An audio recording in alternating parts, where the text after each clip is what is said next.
성경을 시편 119편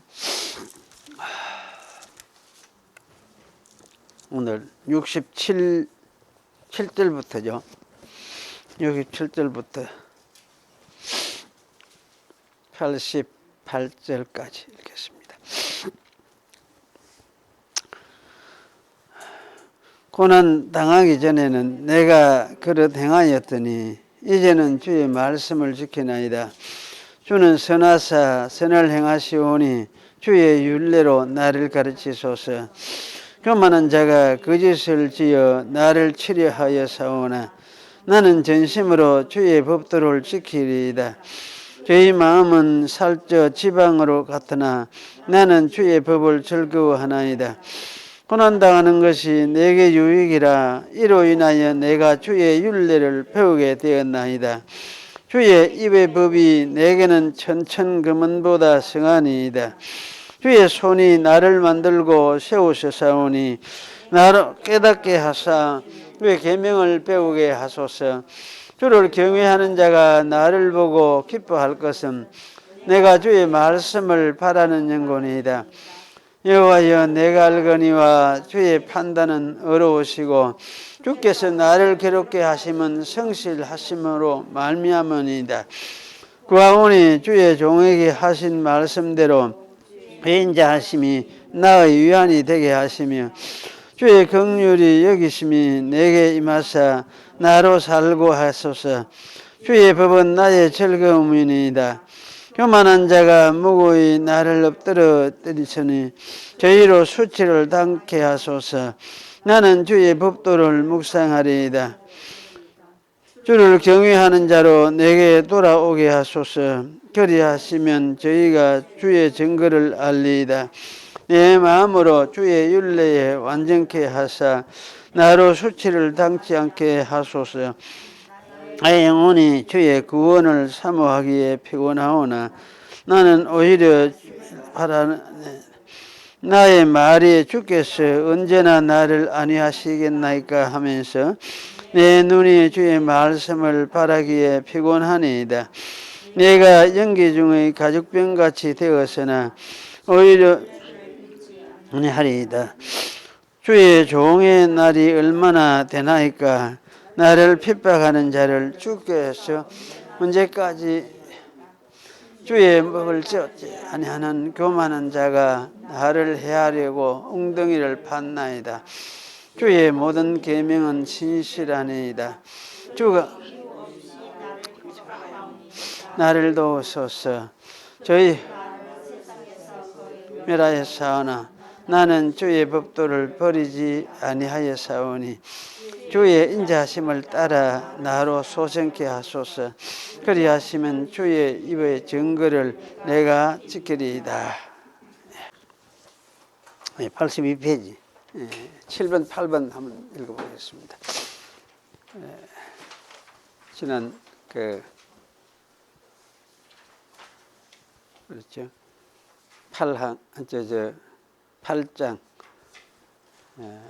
8장의 7번 8번 중보자 그리스도에서 그리스도께서 중보사역에 있어서 그의 두 본성 곧 신성과 인성을 따라서 행하시되 각 본성은 그 본성 자체의 본래 속한 것을 행하신다. 그러나 그리스도의 인격의 통일성으로 인하여 한 본성에 본래 속해 있는 것이 성경에서 때로는 다른 본성으로 호칭되어 있는 인격에 돌려져 있음을 볼 수 있다. 그리스도께서는 값을 치르고 구속하신 모든 사람들에게 바로 그 구속을 확실하고도 효과 있게 적용하시고 전달해 주시며 그들을 위하여 대언하시고 말씀 안에서 그리고 말씀을 통해서 그들에게 구원의 비밀을 계시하시고 순종하며 그들의 심령을 그의 말씀과 성령으로 주관하시고 그들의 모든 원수들을 그의 전능하신 능력과 지혜로 물리치시되 그의 기이하고 측량할 수 없는 섭리에 가장 부합되는 방법으로 하신다. 8번은 굉장히 뭐가 많은 이야기를 하는 것 같고 그래서 조금 복잡하다는 생각이 들죠. 그 7번에는 두 본성, 중보 사역에 있어서 두 본성, 신성과 인성을 따라서 행하시되 각 본성은 본성 자체에 본래에 속한 것을 행하신다. 신성과 인성, 이게 하여튼 두 성품이 연합을 해서 이렇게 한 인격 안에 이렇게 통일이 되어 있어서 그렇기 때문에 이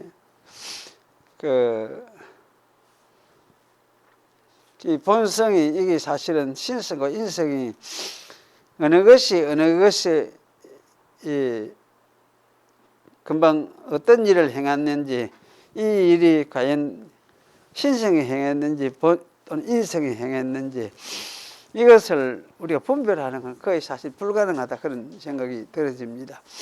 어쨌든 그럼에도 이제 이 두 성품이 연합해서 하나의 하나님의 아들의 그 인격 속에서 이제 이 구속 중보 사역을 이루어내는 것이 이제 그 그리스도의 사역이니까. 그래서 이 두 사역을 가지고 아마 이게 신성에 속했느냐 인성에 속했느냐 뭐 이런 것을 이렇게 구분하는 것은 참 어렵다, 그런 생각이 진다는 거, 그걸 우리가 이제 하나 기억을 할 필요가 있고. 어쨌든 그래서 이 두 가지가 함께 이렇게 이제 이루어짐으로써 인간의 우리 인간의 부족함을 또 연약함을 죄성에 매여 있는 이런 것을 하나님의 그 신적인 자리로까지 완성시켜 아마 내셨다, 그렇게 아마 생각을 할 수 있을 것 같다, 그런 생각이 들어져요. 그래서 이 자유주의 신학자들은 조금 예수님의 신성을 이제 이렇게 설명을 안 하고 이제 완전히 인간성을 그 신의 자리까지 올라갈 수 있는 모범을 예수님이 보여주셨으니까 우리도 이제 잘해서 잘 살고 바르게 그래 살면은 우리의 인간성도 그와 같이 될 수가 있다, 하나님이 그렇게 받아주시지 않겠느냐, 뭐 이런 어떤 생각으로 이제 그렇게 말을 하기도 하는데요. 그하고는 이제 성격이 전혀 다른 이야기죠.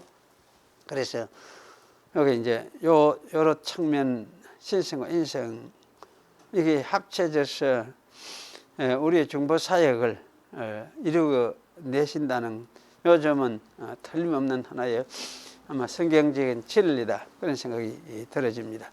그리고 이제 그리스도께서는 값을 치르고 구속하신 모든 사람들에게 바로 그 구속을 확실하고도 효과 있게 적용하시고 전달해 주시며 그 구속을 적용하고 전달해 준다.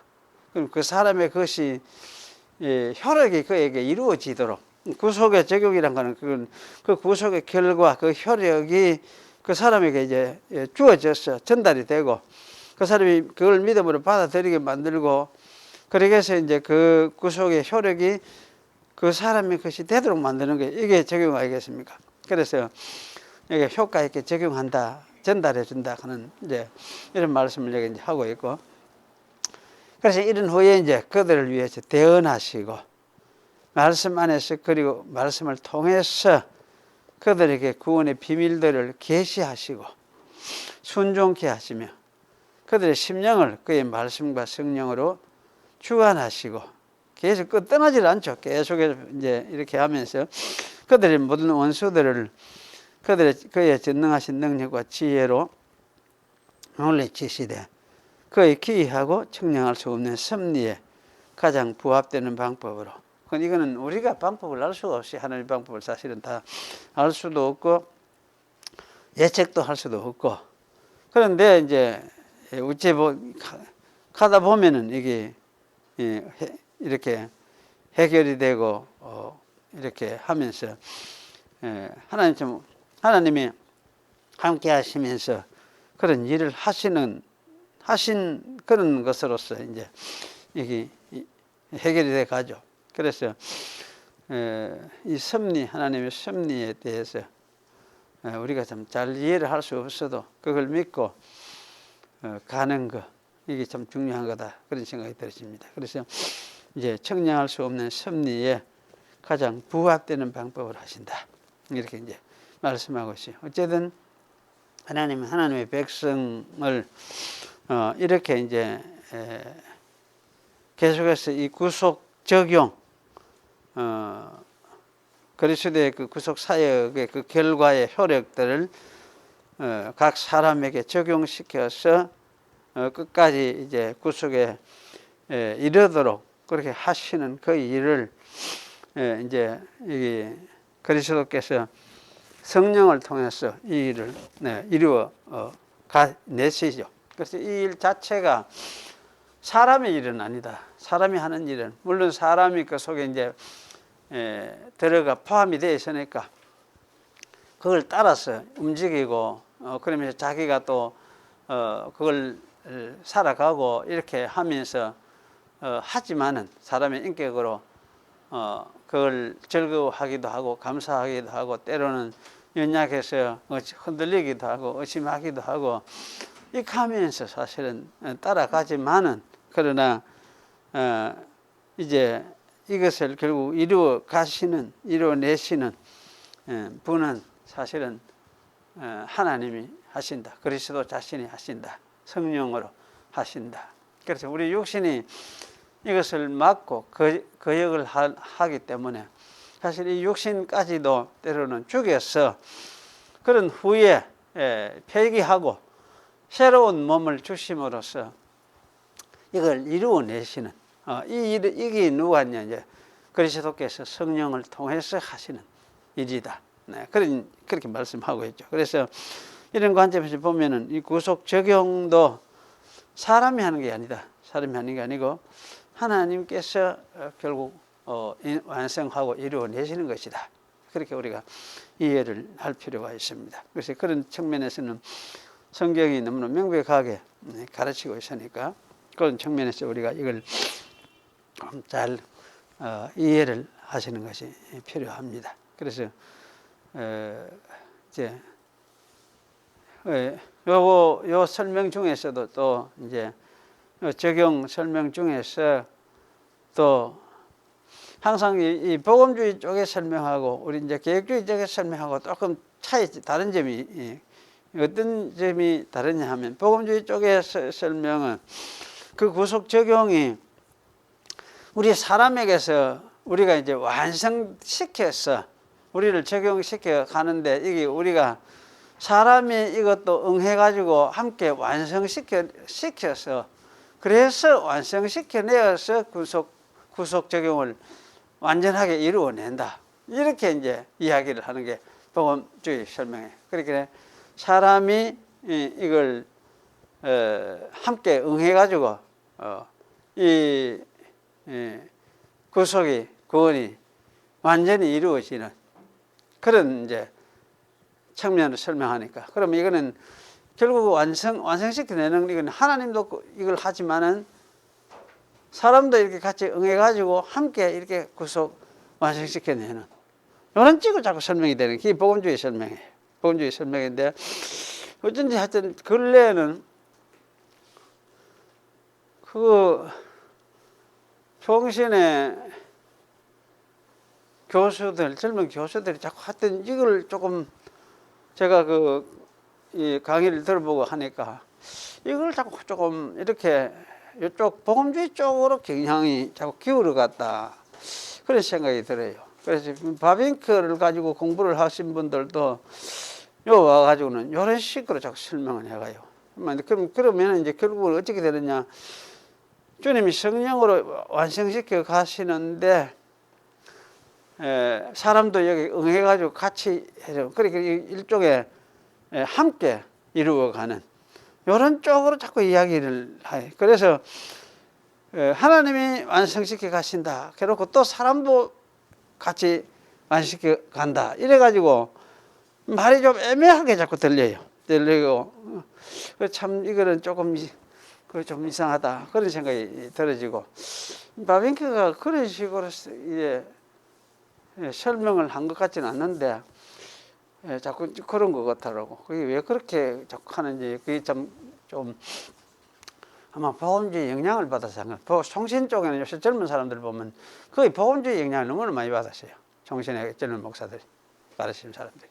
근데 이제 우리 이제 개혁주의 쪽에서는 그게 아니다. 사람 일 하는 거는 암만 해도 이게 지가 순종해가 완전한 하게 어떻게 순종을 할 수는 없다. 그래서 이제 이 육신도 죽여버리고 그 후에 주님께서 새로운 몸을 그에게 이제 주셔가지고 다시 온전하게 이르도록 주님께서 만들어주시는, 온전은 주님께서 만들어주시는 것이지 우리 사람이 할 수 있는 것이 아니다. 이제 그거를 우리가 분명히 하는 게 이게 이제 개혁주의적인 설명이에요. 설명이니까 그런 의미에서 이걸 이제 잘 분별할 필요가 있고 그러면 사람이 하는 건 뭐냐? 사람이 하는 건 뭐냐? 이렇게 할 때에 사람은 하는 건 아니다. 아무 가치도 없다. 자꾸 이렇게 말을 해버리면 그 성경 가르침하고 또 좀 맞질 않네, 빈대가. 그러면 사람이 하는 것은 뭐냐? 이거는 이제 그러면 그 하나님을 믿는 제가 이제 이야기하는 거죠. 요 하나님을 믿는 사람이 하는 거는 그 사람이 하나님을 믿는다는 하나의 신앙 고백으로서 하나님을 따라서 믿음으로 살아가는 모습이다. 그래 성령으로 살아가려고 하는 모습이다.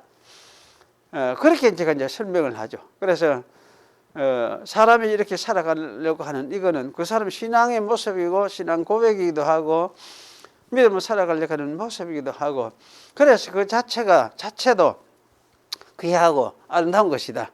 그걸 우리가 이제 잘 인정을 해줘야 되고 그런 면의 삶을 우리들이 추구하는 거 당연하죠. 추구하는 거 이게 당연하고 이게 이제 자연스러운 것인데 이것까지 자꾸 무시가 안 되잖아요. 이렇게 하는 게 무시가 안 되고 왜냐하면 하나님의 성령을 받은 사람이 자기 받은 인격을 가지고 뭘 생각하고 판단하고 하면서 살아가는 자체가 그게 뭐냐 신앙 고백이기도 하고 또 성령이 그 속에 계신다는 증거이고 표적이기도 하고 그렇게 이게 하나님의 백성의 구속받은 사람의 살아가는 모습인데 이걸 자꾸 집어가버리고 찔밟아버리고 아무것도 아니다 이런 쪽으로 자꾸 강조를 하고 말을 하는 거는 그거는 좀 잘못된 것이다. 이제 그렇게 제가 이야기를 하고 그렇게 하는 거죠. 그래서 아마 계획주의적인 측면에서 엄격하게 이 부분에 와서 설명을 좀 더 명백하게 좀 저는 이렇게 하고 싶다 그런 생각이 들어져요. 그래서 이제 그런 차이점을 좀 이해를 하시면 좋겠다 그런 생각이 들고 자꾸 이제 그 사람과 함께 이렇게 결국 그럼 따지는 뭐 이나 할 때 50대 50 아니고 100대 100 하나님 예수님도 100% 사람도 노력해가 그러면 하는 것도 100% 100대 100이 합쳐가지고 이렇게 완전히 된다 이렇게 이야기를 하는 이런 경향들이 많아요. 이런 경향. 근데 이거는 아니다. 100대 100 이렇게 하면 안 되고 이거는 우리가 하나님을 고백하고 하는 것이 완전은 어디서 오느냐 예수님의 사역에서 하나님의 사역에서 의해서 주어지는 것이지 사람에 의해서 주어지는 것이 아니다 이거는. 그래서 사실은 같이 이렇게 100대 100 이런 식으로 이렇게 이야기하고는 안 된다. 하나님하고 1대1 우리도 대등하게 1대1 이렇게 이야기하고는 안 된다. 저는 그렇게 이야기하죠. 그래서 예수 안에 구원하는 게 뭐냐? 예수님이 다 해놓았는데 그 안에서 우리가 살아가는 이걸 예수 안에 구원이지. 그래서 이런 차이가 있다는 거. 복음주의하고 계획주의하고 그 관점이 이런 차이가 있다는 거. 이걸 우리가 잘 구분을 할 필요는 있습니다. 그래서 여기 이제 아마 이런 측면을 우리가 좀 함께 이해를 하시면 좋겠다 그런 생각이 들어집니다.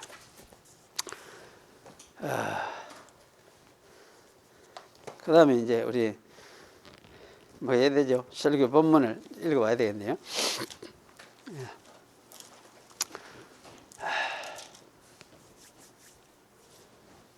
계시록 11장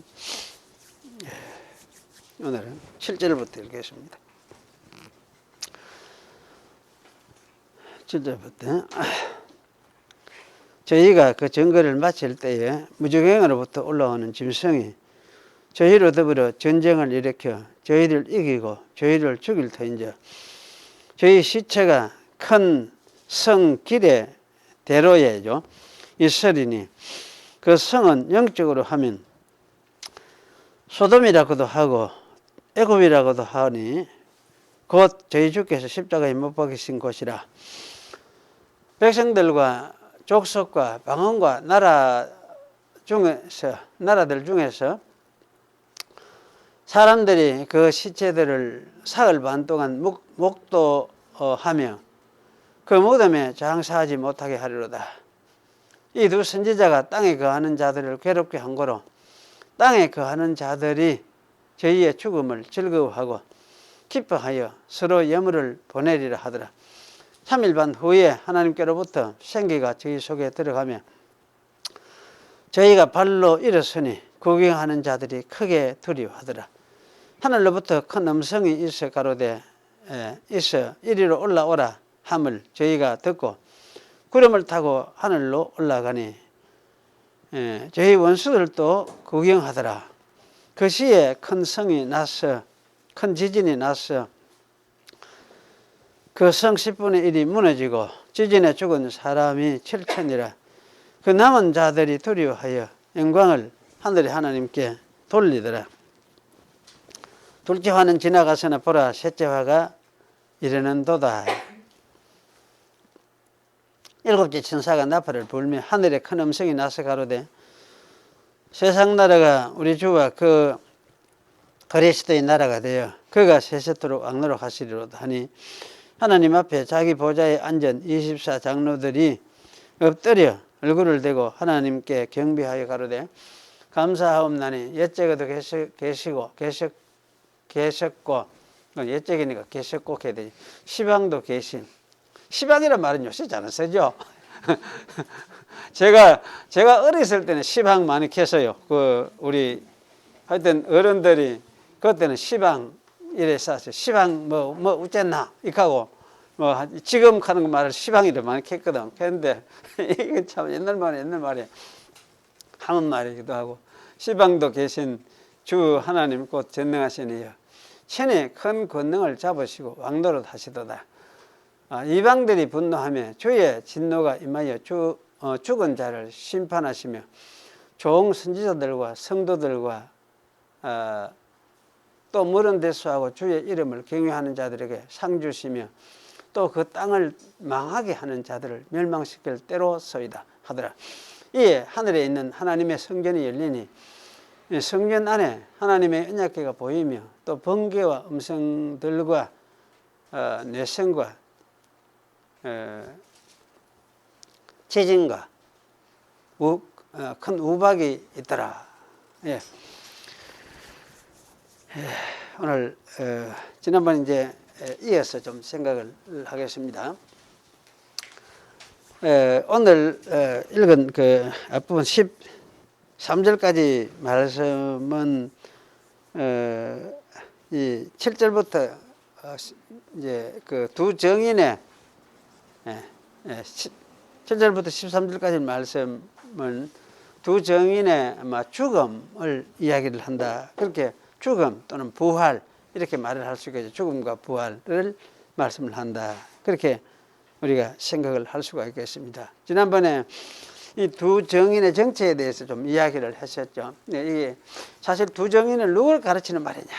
이런 게 참 그 애매하기도 하고 했는데 저는 이제 지난번에 이 두 정인은 교회다. 그 두 정인은 합쳐서 하나의 교회 이렇게 할 수도 있고 이게 이제 사도 요한 당시에 두 정인이라고 이야기를 했는데 그렇게 말한 이유는 신약의 그 유대인의 교회와 이방인의 교회 이 두 개를 이야기를 하기 때문에 이걸 두 정인이다 이렇게 이제 표현을 한 거로 제가 설명을 했죠. 그래서 결국은 정인은 여기 두 정인은 신약 교회, 유대인의 교회, 이방인의 교회 합쳐서 교회 하나가 된 교회를 가리키는 것으로 그렇게 이제 우리가 이해를 하면 되겠다 그런 생각을 했었습니다.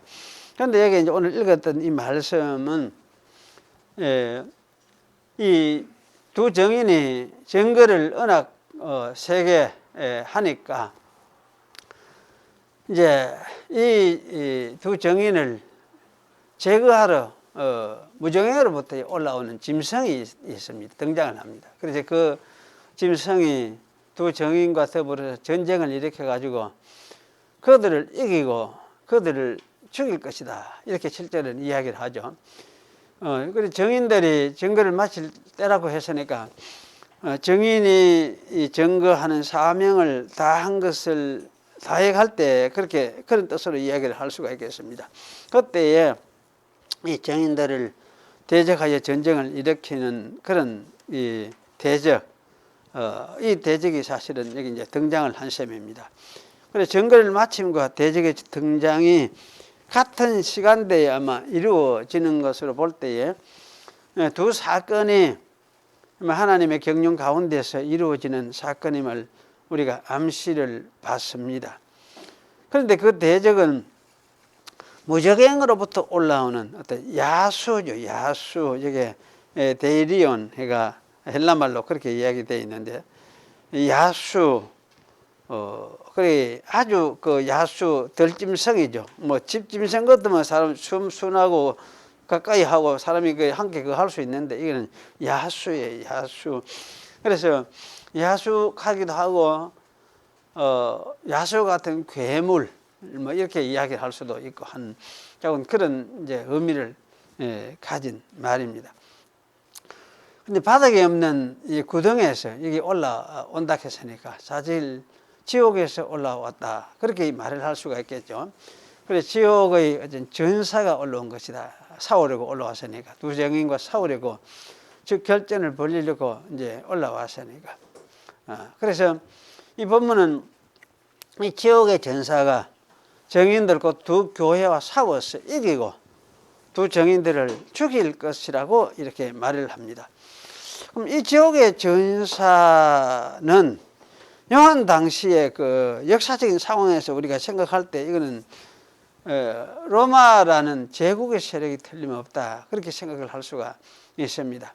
왜냐하면 이 짐승은 13장 1절에서도 보면은 바다에서 올라온 짐승이 올라오거든요. 바다에서 짐승이 올라오는데 거기도 똑같이 이제 이 짐승이 사실은 바다에서 올라오는 것으로 13장에 가면 설명이 된다. 이렇게 이해를 할 수가 있을 것 같습니다. 그래서 이 짐승이 아마 바다에서 올라왔다고 하니까 그럼 실제 역사적으로 생각을 해보면 뭘 이야기하느냐 할 때 지중해 바다를 끼고 있는 그 해양 세력 로마 제국이죠. 제국 전체를 이야기해 주고 있고 그래서 이러한 해양 세력으로서 그 로마가 사실 다 이제 바다 지중해 바다 근방에 가해 있는 그 나라잖아요. 반도이니까. 그래서 이제 거기서 시작된 로마 제국이 온 세계를 지금 지배하고 있는 이런 상황이니까. 그래서 이제 이렇기 때문에 바다에서 올라오는 것이다. 이렇게 표현을 하고 있는 것 같다. 그런 생각이 들어집니다.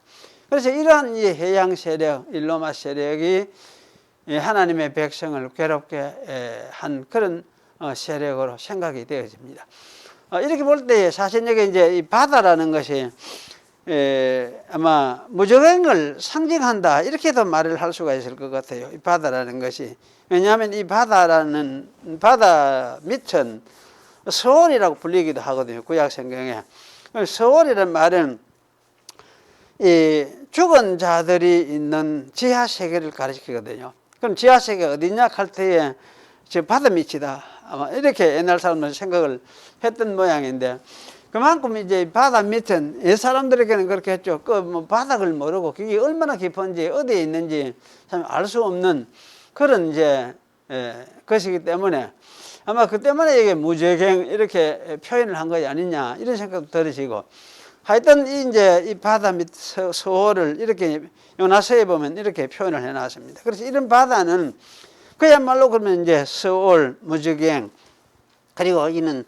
이제 혼돈과 어두움의 그 세계라 그렇게 할 수 있죠. 그래서 혼돈과 어두움의 세계, 그러면 빛 대신 하나님이 없는 세계죠. 하나님을 오히려 없다기보다는 하나님을 거절하고 대적하는 그런 어떤 세상 세력을 상징하는 것이다. 그렇게 이야기를 할 수가 있고, 그래서 바다는 이런 면에서 사실 바다를 우리가 이해를 할 수 있습니다. 물론 바다는 이렇지 않고 좋은 측면의 어떤 그 생명의 근원으로서 이렇게도 우리가 생각을 할 수도 있고, 하지만은 어쨌든 이 바다는 한편 이제 근본 혼돈, 어두움 이것과 서로 상관되어지는 그런 어떤 것으로서 바다의 기능을 보여 설명을 해주기도 합니다.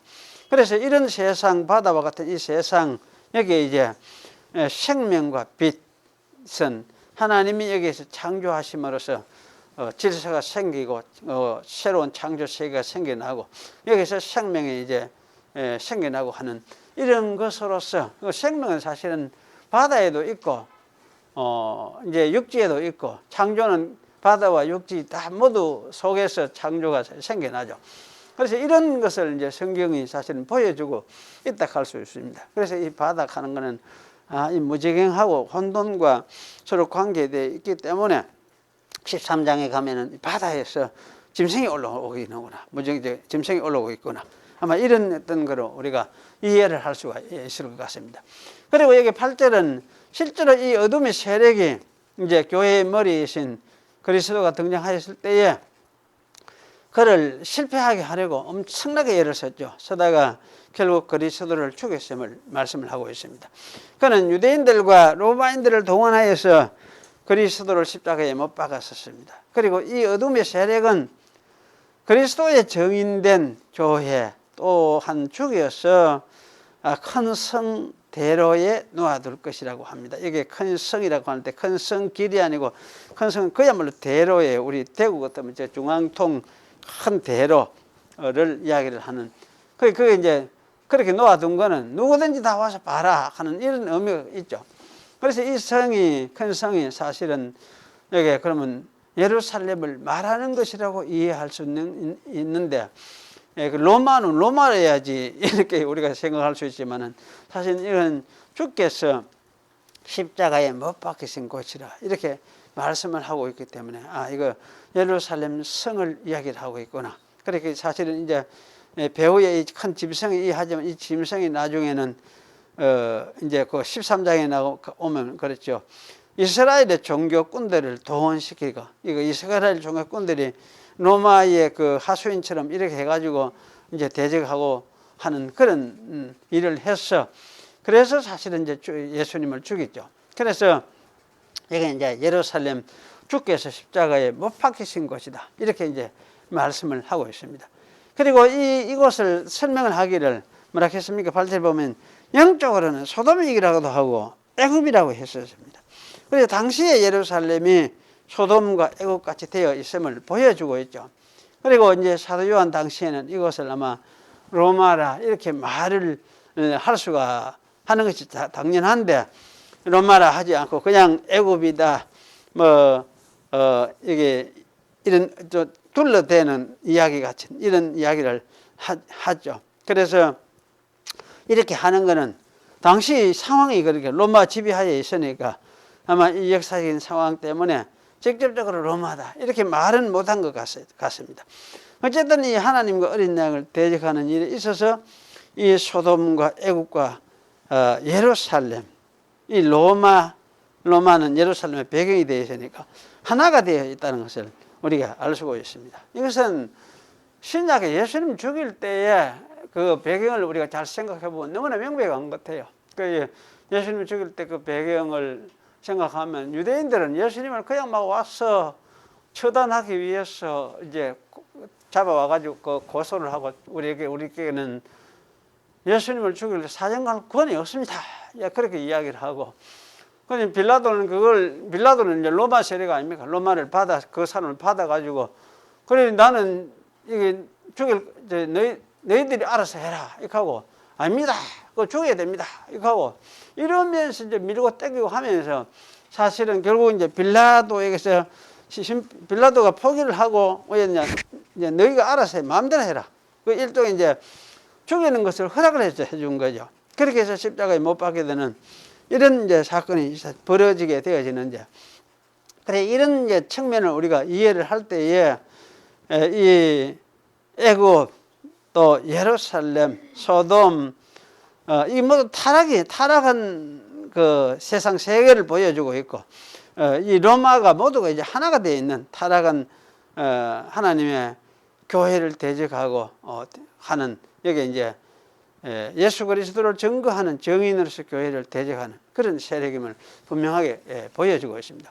이렇게 이제 연결될 때에 이 두 정인의 죽음은 로마에서 아마 죽은 사도 베드로와 바울을 연상시켜 주는 것 같아요. 그러니까 이들은 두 교회의 제 대표자들로 죽었죠. 그래서 유대인을 위한 사도 베드로와 베드로는 누구입니까? 유대인의 그 사도라 이카죠. 유대인을 위한 사도. 이를 사실은 그렇게 나누는 거 좀 문제가 있기는 있습니다만은 그렇게 또 말을 또 할 수가 있죠. 그래서 베드로, 그러면 이방인의 사도 바울, 이 둘 다 뭡니까? 로마에서 죽게 되죠. 그래서 예수께서 예루살렘에서 십자가에 달려 죽었듯이 베드로와 바울이 로마에서 십자가에 달리고 참수되었습니다. 이들의 죽음이 많은 사람들에게 널리 알려진 분명한 사실이죠.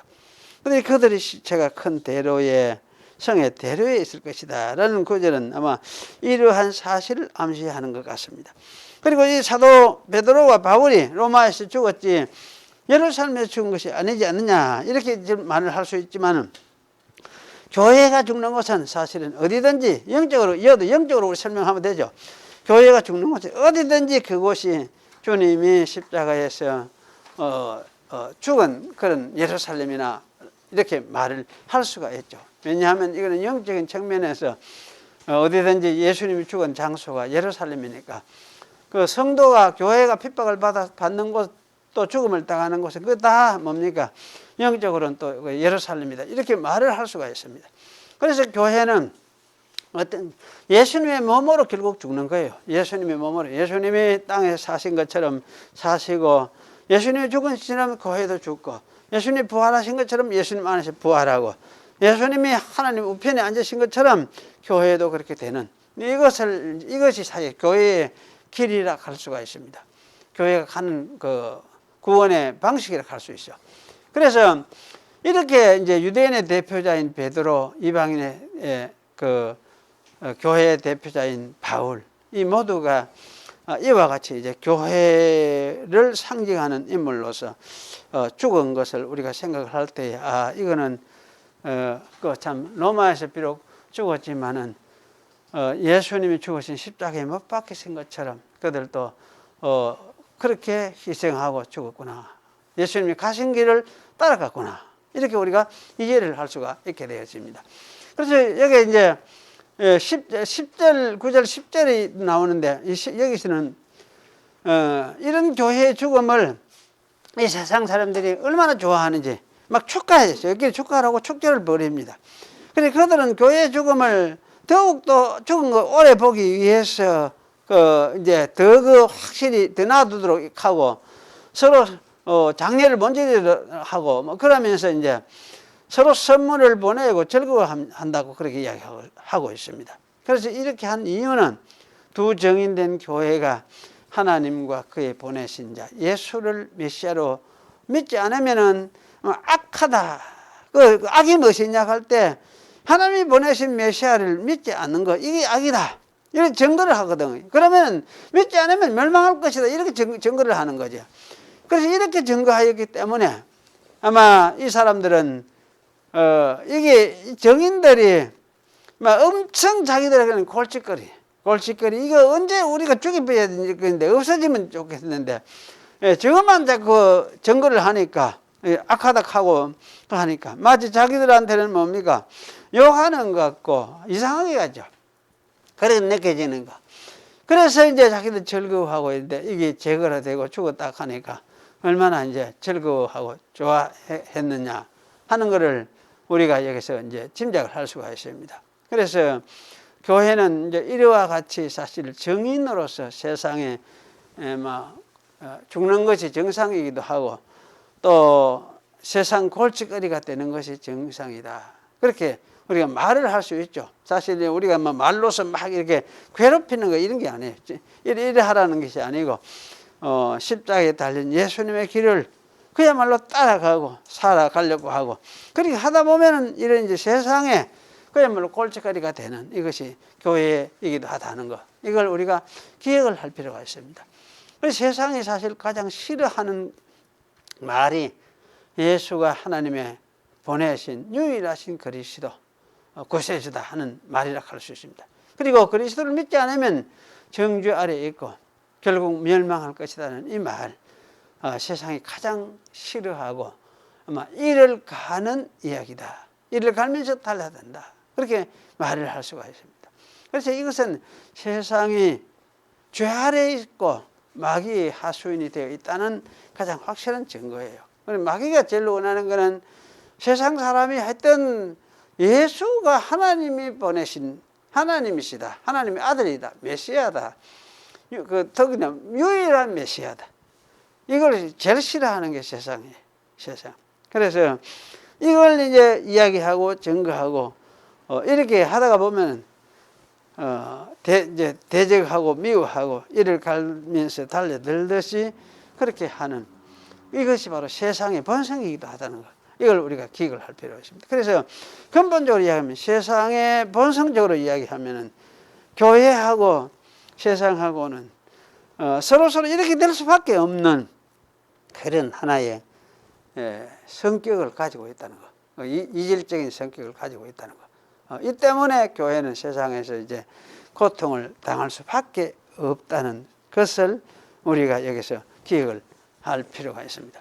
그리고 이제 11절에서 23절에는 성천, 살아난 것, 두 정인이 살아난 것, 그리고 성천한 것을 이야기를 합니다. 그리고 여기에 이 성에 이제 10분의 1이 무너지고 지진에 죽는 사건이 발생할 것을 말씀합니다.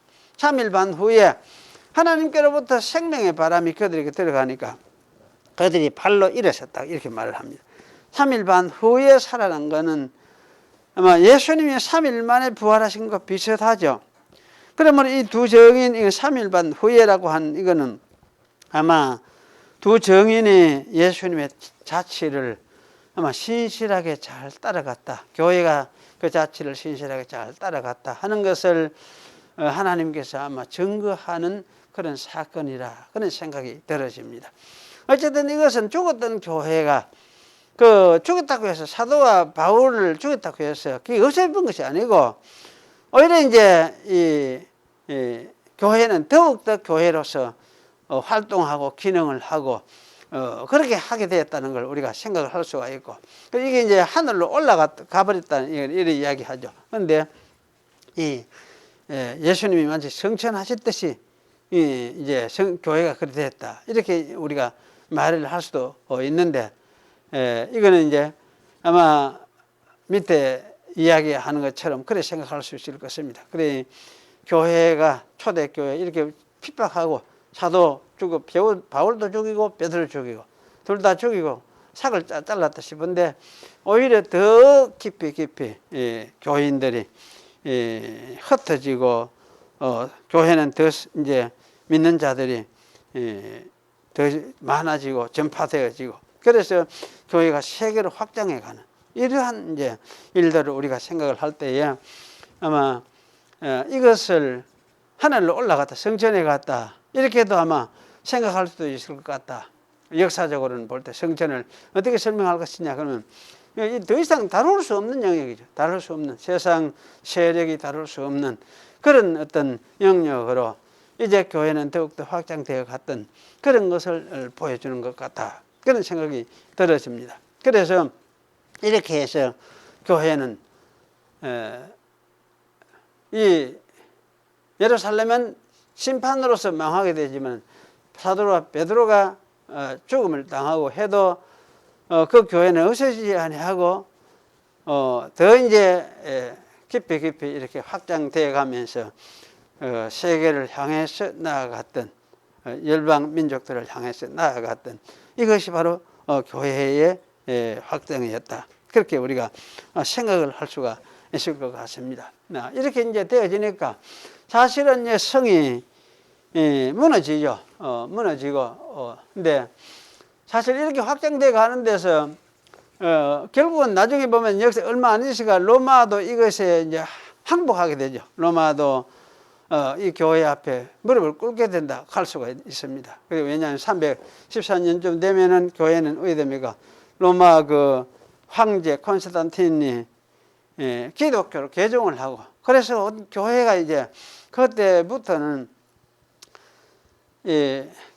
교회가 자유롭게 국교화가 되듯이 되니까 그렇게 자유롭게 예배를 하고 복음을 전할 수도 있고 그런 예배를 위해서 국가가 지원하는 이런 이제 사실 일을 하게 되었다 할 수 있습니다. 물론 그것을 좀 비평적으로 말을 하는 경우도 있습니다. 그런 했기 때문에 국가가 지원하다 보니까 더 교회가 타락하게 되어졌다. 그렇게 이제 말을 하기도 하는데 그런 측면도 있지만은 어쨌든 그렇다고 해서 뭐 그게 잘못된 것이냐, 그들이 이제 국교화된 것이 잘못된 것이냐, 악의 어떤 그 소산이냐, 사실 그렇게 말을 할 수는 없거든요. 사실 그렇게 됐는데 그것이 뭘 이야기해 주느냐 하면은 하나님의 교회가 더 이제 확장이 되어 가고 그런 속에서 좀 이제 뒤죽박죽된 그런 모습이 보이기는 하지만은 그러나 하나님의 교회가